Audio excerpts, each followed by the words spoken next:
Hello guys, happening is going on. Irene back again with another video. Well, today I'll just be answering a question that was posed in one of my comment sections a few weeks ago, and as you can tell from the description, the person was inquiring, how does one get into a South African university? So be it you're in high school or you've just finished high school, or it's undergrad and you want to go postgrad, I'll just be giving you some tips and tricks and advice from my experience. Yeah, let's get into it.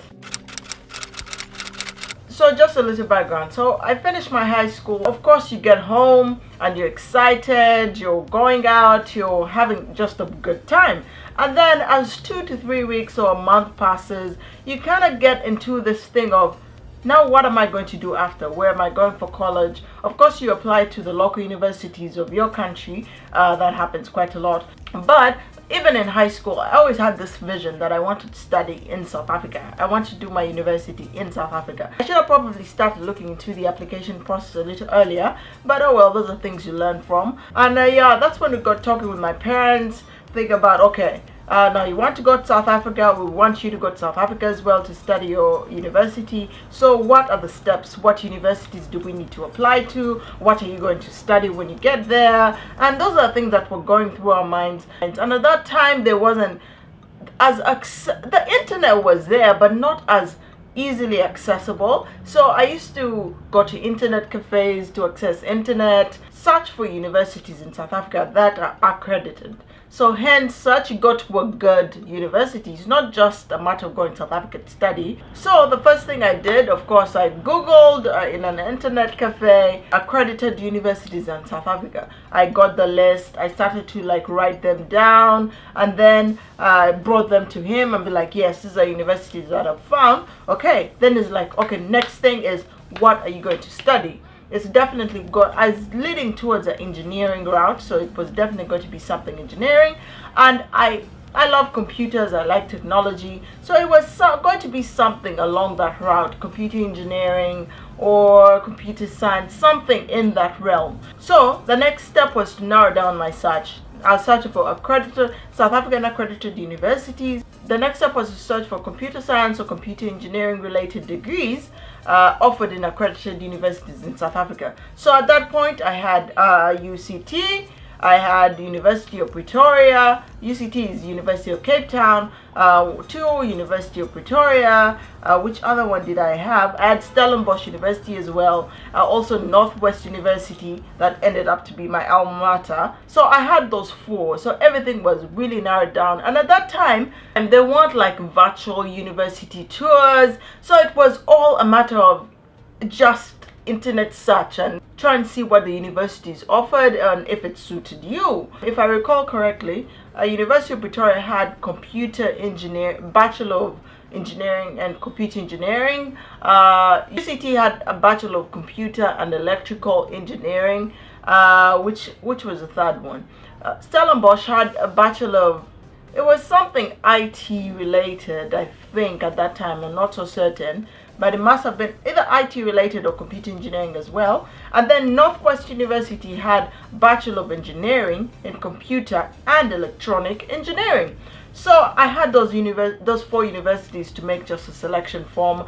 After a few days of thinking about it and comparing a few things in there, I got to the realization that I want to do something computer and electronic related. So just a merge of the two. So hence, that's why I landed on Bachelor of Engineering and Computer and Electronic Engineering.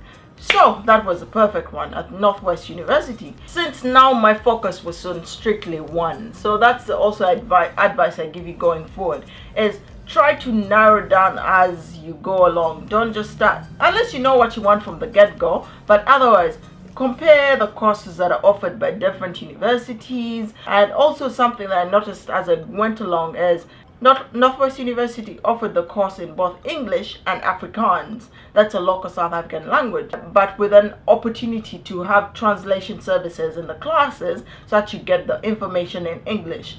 That didn't scare me at all because I like new experiences, I like new challenges. So that was more exciting, I think, for me. So you just have to see what the school offers. So dig further to see what language is offered. So we're all different. So who doesn't like extremely strange situations? Who gets culture shock by new places?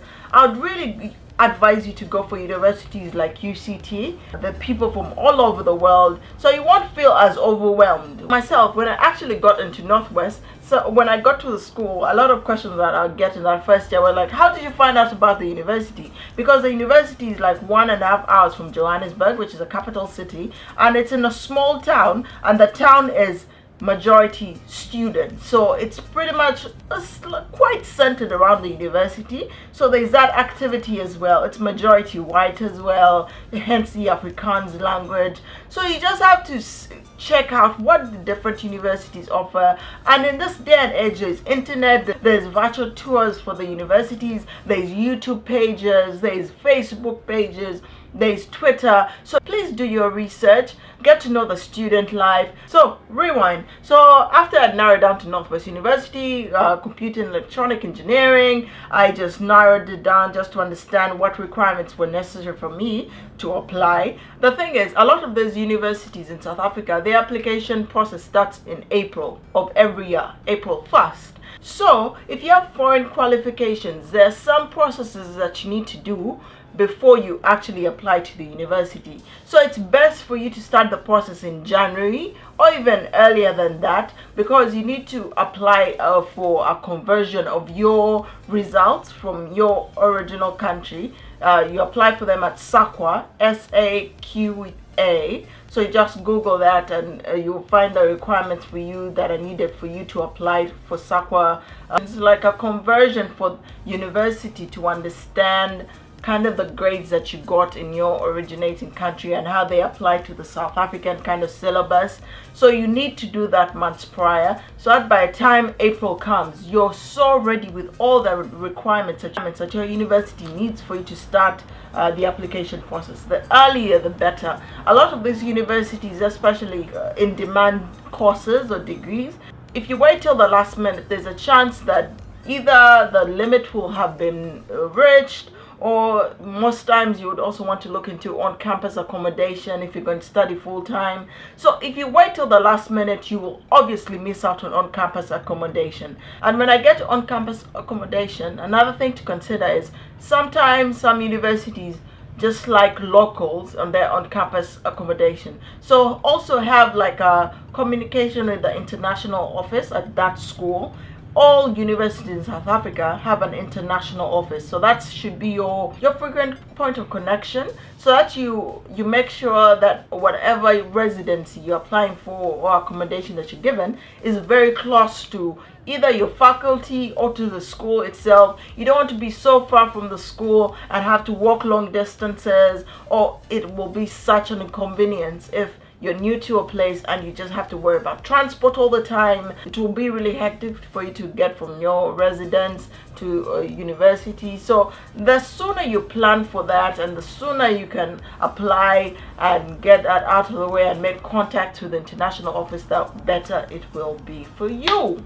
So yeah, let's just back it up and just make sure we're still on the same flow. So January, beginning of the year, just make sure you apply for your SAQA. So just Google that and it will come up and whatever, then apply for that, supply the necessary documentation needed, because that process could take even 2 or 3 months. So the earlier you do it, the better. Once January, you apply for your SAQA, and then even though it takes you 3 months to get it, that will be end of March or March itself. Between that time, January to March, start compiling the rest of the stuff that your university requires for you to apply to them. So get that organized, have like a checklist where you mark off this needed. So by April 1st, you're ready to submit your application. And a lot of these universities, back in the day, by the time I was applying, I had to do a manual application to the post office. Yes, there's that option right now, but with these universities these days, you can apply online. Like the whole majority of the process can be done online. Then what you need to do is send them certified copies of your certificate, certified copies of your passport, certified copies of blah blah blah. Those you just attach to it, so they make it easy. Of course, you have to take into consideration that after you, God willing, your application is accepted, and that visa process can take even 2 months. So the earlier you do it, the earlier you get your response from university, then you get your letters, then prep application for the study visa. And the study visa, you need things like, of course, your passport has to be valid, so that's another thing to think about. Your passport has to be valid. You have to have police clearance certificates. That's very important, from wherever country you've stayed in from the time you were 18. If you've stayed there for a year plus, police clearance certificates. The visa office can be quite strict, so just make sure you have everything on their list. You just go to VFS Global, just Google VFS Global South Africa, then study visa. You can apply it yourself. You don't need another company to do the application for you. It will just be extra expense for nothing. You can do it for yourself. Just go through VFS, apply online, submit what they need you to submit early. The earlier the better. You don't want to take chances. Oh yeah, guys, it's always early. The early bird catches the worm. Some universities have courses that start maybe in July, so you can take advantage of that starting period, but most of them start in January. So you'd want to do it, you want to spend the year before just applying the application process. So that is it. I think I've covered a lot of it. If you have any questions, please just leave them in the comment section below, and I'll just get to them. I'll answer them. And yeah, that's it for me for now, guys. Don't forget to like this video if you found it useful. That will help me out a whole lot. And also subscribe to the channel as well. But yeah, thanks for watching, guys, and peace.